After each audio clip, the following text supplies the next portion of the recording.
भगवान विष्णु के परम भक्त देव ऋषि नारद को कौन नहीं जानता।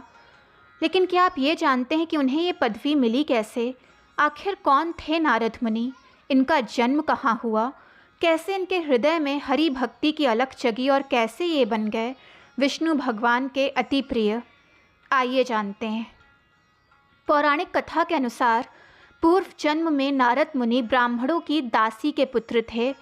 इनका नाम नंद था।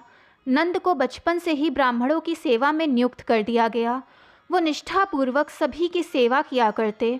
इस प्रकार ब्राह्मणों की सेवा करने से नंद के सभी पाप धीरे धीरे नष्ट होते गए और उनका मन पवित्र और शुद्ध हो गया।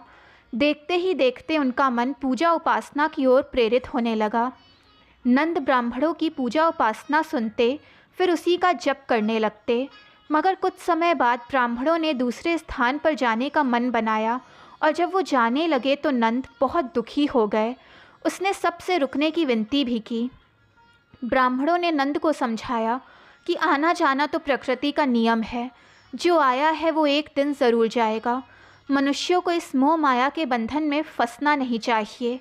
तब ब्राह्मणों ने कहा कि नंद, हम तुम्हें ऐसा दिव्य ज्ञान प्रदान करेंगे जिससे तुम प्रभु भक्ति को सहज ही प्राप्त कर पाओगे।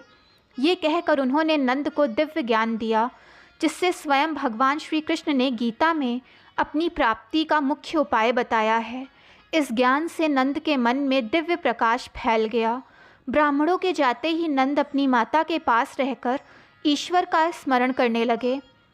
एक दिन सांप के डसने से नंद की माता की मृत्यु हो गई। तब वो अपना घर बार छोड़ वन में चले गए और वहाँ भगवान श्री कृष्ण के चरण कमलों का ध्यान करने के लिए बैठ गए। उन्होंने अत्यंत कठोर तपस्या की। उसके तप के प्रभाव से श्री हरि विष्णु प्रसन्न हुए और उन्होंने नंद को साक्षात दर्शन दिए। उनके मनोहारी स्वरूप को देखते ही नंद आत्मविभोर हो उठे। उसी समय एक भविष्यवाणी हुई, वत्स, तुम्हारा मन पवित्र और निष्पाप है, इसीलिए तुम्हें मेरे दिव्य दर्शन प्राप्त हुए। तुम्हारे मन में मुझे प्राप्त करने की जो दृढ़ इच्छा है, उसके फलस्वरूप अगले जन्म में तुम मेरे अति प्रिय भक्त बनोगे। अपनी भक्ति के कारण जगत में तुम सदा के लिए अमर हो जाओगे। भविष्यवाणी सुनते ही नंद भगवान विष्णु की उपासना करने लगे और प्रभु का नाम जपते जपते वो पृथ्वी पर विचरण करने लगे। सृष्टि के अंत में ब्रह्मदेव और सारी सृष्टि भगवान विष्णु में विलीन हो गई। हजारों युग बीत जाने के पश्चात भगवान विष्णु के नाभि कमल से ब्रह्मदेव उत्पन्न हुए और सृष्टि की फिर से पुनः स्थापना करी। उन्होंने मरीच, दक्ष आदि मानस पुत्रों की उत्पत्ति करी। भगवान श्री विष्णु के वरदान से नंद ब्रह्मदेव के मानस पुत्र देव ऋषि नारद के रूप में उत्पन्न हुए और उनके मन में भगवान विष्णु के प्रति असीम श्रद्धा और आस्था थी।